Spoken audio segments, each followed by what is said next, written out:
Welcome back, everyone. After our last deep dive on ancient Egyptian hieroglyphs, I'm still chuckling at some of those jokes those scribes snuck in. Those ancient Egyptians definitely had a sense of humor. They did.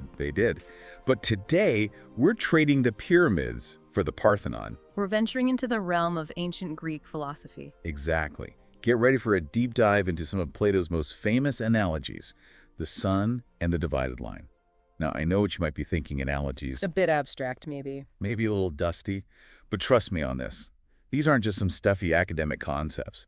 They're powerful metaphors that offer some surprisingly insightful ways to think about knowledge, truth, and even how we understand reality itself. They really do. What's so brilliant about these analogies is how Plato takes these complex philosophical ideas and makes them relatable using everyday images. Right. It's like he's giving us this ancient wisdom, but in a way that anyone can grasp. Exactly. He's using imagery that would have been familiar to his audience back then, things like the sun or a simple divided line. And these analogies come from Plato's famous work, The Republic, right? That's right. The Republic is this incredible exploration of justice, ideal societies, and the good life. And to illustrate his points, he uses these brilliant metaphors that we're going to unpack today. It's amazing how a book written around 380 BCE can still be so relevant today. It really is a testament to the power of Plato's ideas. Okay, so let's start with the sun analogy.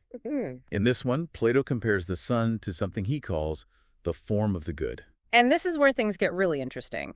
The form of the good for Plato isn't just some vague notion of goodness. It's the ultimate source of all knowledge and truth. Okay, so is it kind of like the sun in the sky?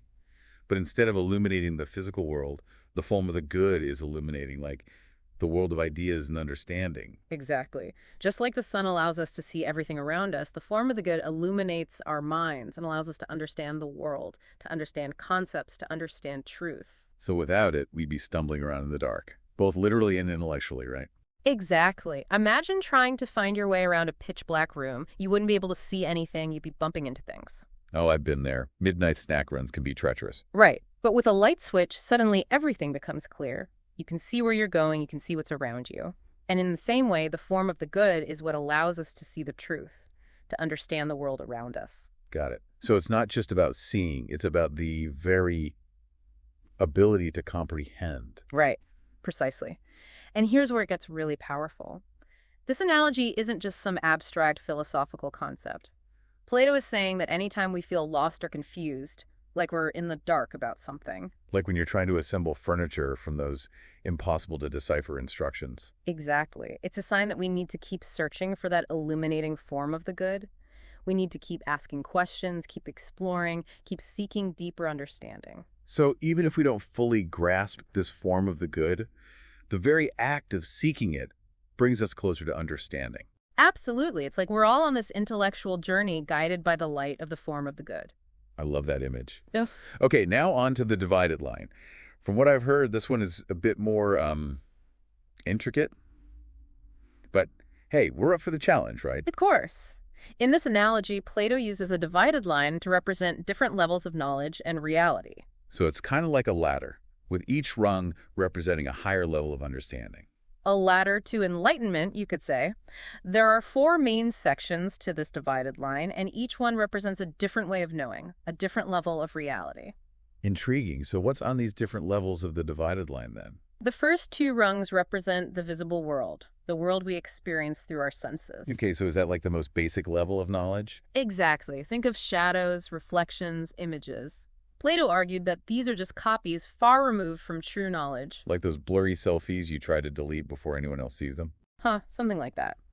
Then we step up to the second rung, the world of physical objects, the things we can see and touch directly. So like this table, this microphone, the coffee mug that is definitely not empty. Those sorts of things. Yes, those.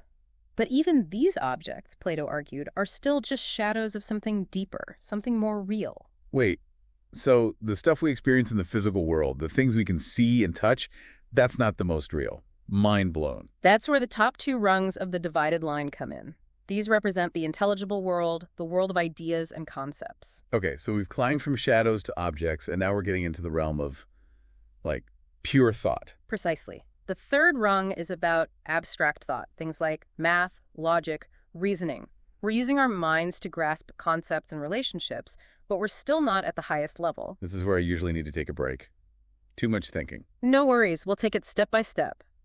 Now, the fourth and final rung, the highest level, is the realm of the forms. Ah, yes, the forms. Remind me again what those are all about. For Plato, the forms are the eternal, unchanging essences behind everything we experience. Think of it this way. You can have many beautiful things in the world. A stunning sunset, a masterpiece painting, a perfectly crafted joke. Hey, I resemble that remark. Exactly. But all of those things, as different as they are, share something in common, the concept of beauty. Okay, I'm following you. So the form of beauty exists beyond any one beautiful object. It's like the blueprint for beauty itself. Exactly. And Plato believed there are forms for all sorts of things: justice, truth, goodness. These forms are the ultimate reality for him, the foundation of everything else. Okay, so there's a lot to unpack there. We got these 4 levels: shadows, objects, abstract thought, and then the forms at the very top, those ultimate realities. But why this order? Like, why did Plato structure the divided line this way? Well, he believed it represents our journey to knowledge. We start down there with those basic perceptions, the shadows, the reflections. Right, those kind of fuzzy, not quite clear perceptions. Exactly. And then as we move up the divided line, we get to the physical objects, things we can actually interact with. And then from there, we climb further up to abstract thought, using our reasoning, logic, even math. Each step of the way, it's like we're getting closer and closer to understanding those forms, those core, unchanging essences of things. Oh, okay. I see. So it's not like we just suddenly see the forms, right? It's more like this gradual process of moving up that divided line and kind of refining our understanding along the way. Precisely. It's about training our minds to look beyond those initial perceptions, beyond the physical world, and grasp those deeper, more fundamental truths. And that's where the form of the good comes back in, right? It's like the sun shining down on the top of that ladder, illuminating those forms so we can see them. Exactly. The form of the good is what makes it possible for us to understand the forms, to see them clearly. Remember, it's not just an idea. It's that source of intelligibility itself. Okay, I think I'm getting it. So we have the sun analogy showing us how the form of the good is like this ultimate source of knowledge and truth. And there's the divided line, giving us a picture of all the different levels of knowledge and how we kind of climb up towards understanding the forms. But how do these two analogies really connect? What's the common thread running through them? Well, in both, it's this idea of striving for enlightenment. It's about moving from those shadows and reflections, those limited perceptions, to a much deeper, richer understanding of reality. So both of these analogies are basically saying, hey, go beyond what you see on the surface. Don't just settle for those initial impressions. Keep questioning, keep seeking out that higher level of understanding. Yes, absolutely. They're a call to action, encouraging us to keep pushing ourselves to see beyond the surface, to seek out those deeper meanings. It's all about the pursuit of truth. I think that's why these analogies have been so powerful and resonated with people for, thousands of years now. They're not just some abstract concept, Yeah. They offer this whole framework for how to approach knowledge, how to seek out truth, which I think is something we're all trying to do. And they've had an incredible influence on Western philosophy and thought in general. I mean, thinkers throughout history have been grappling with Plato's ideas for centuries, debating and building upon them. Wow, what a legacy. Uh. Okay, so before we wrap up, let's do a quick recap for our listeners. We started with the sun analogy, where that brilliant sun up in the sky represents the form of the good, that ultimate source of knowledge. And just like the sun illuminates the physical world, the form of the good illuminates the world of the forms, right? It allows us to truly grasp knowledge and truth. Exactly. Then we moved on to that intriguing divided line, which shows us Plato's whole theory of knowledge. It's like a map of our journey from basic perceptions all the way up to true understanding, with the forms being that highest level of knowledge. Right, a map to enlightenment, you could say. And we talked about how both analogies really emphasize the pursuit of that deeper truth. They do. Okay, now, before we go, one last thought-provoking question for you, dear listener. We've been talking about these forms in a general way, but what forms do you think are the most important in your own life? What eternal ideas or principles really shape how you see the world? What are those guiding lights for you? What are those underlying realities that influence your decisions and actions? It's something to really think about. Maybe it's something like the form of justice or the form of beauty or, the form of a perfectly grilled cheese sandwich. Whatever it is for you, Take a moment to really consider those core principles that shape your own reality. And hey, maybe we can explore this further in a future deep dive. But speaking of the future, next week, we're jumping from ancient Greece to the cutting edge of technology. Get ready for some mind-bending discussions about consciousness, ethics, and artificial intelligence. That's right. Maybe we'll even throw in a few robot jokes along the way. Until then, everyone, keep searching for that light of the form of the good. And don't be afraid to climb that divided line, even if you stumble on a rung or two. It's Yeah. all part of the journey, right? Wow, artificial intelligence. Just thinking about it makes my head spin a little. And we haven't even started talking about robots yet. It is fascinating, isn't it? That's part of what makes philosophy so engaging, I think. It pushes us to consider these really big questions and to look for connections between things that might seem totally separate at first glance. It does. It does. You know, speaking of learning and growing, I have a confession to make. Oh.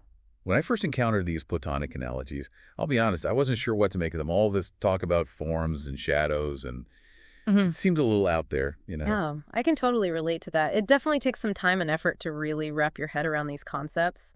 But once you start to see how they work, how they fit together, they can provide some pretty amazing insights into how we understand the world and ourselves. That's true. Like you were saying earlier, it's a journey. And even if we never fully grasp the forms, you know, in all their perfect eternal glory or whatever, right. the process of seeking them, of questioning, of just trying to refine our understanding, that's incredibly valuable in itself. I couldn't agree more. It's all about developing that critical thinking, you know, learning to see beyond those surface appearances and constantly pushing ourselves to find deeper meaning. And I think that's a takeaway we can all apply, regardless of what we believe or where we come from. These analogies remind us there's always more to learn, always deeper truths waiting to be discovered, and that journey of seeking knowledge is a lifelong adventure. Well said. An adventure we get to share together. Indeed. And on that note, I think it's time to wrap up our philosophical adventure for today. Thank you all for joining us on this deep dive into Plato's world. We hope you found it illuminating, maybe even inspiring, and maybe you're feeling ready to climb your own divided line, seeking out those forms that give meaning to your life. Until next time, keep those minds sharp and remember, there's always more to learn, more to question, more to explore.